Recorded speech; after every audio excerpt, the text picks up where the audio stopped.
সারা অর্ধেক জীবন কেটে গেল ভাই কামাতে কামাতে। কিন্তু আজ পর্যন্ত অ্যাকাউন্টে 10,000 টাকাও জমাতে পারলাম না।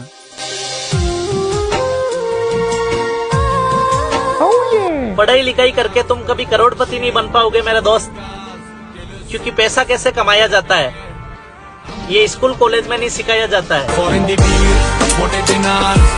पढ़ाई लिखाई करके तुम कभी करोड़पति नहीं बन पाओगे मेरा दोस्त, क्योंकि पैसा कैसे कमाया जाता है ये स्कूल कॉलेज में नहीं सिखाया जाता है।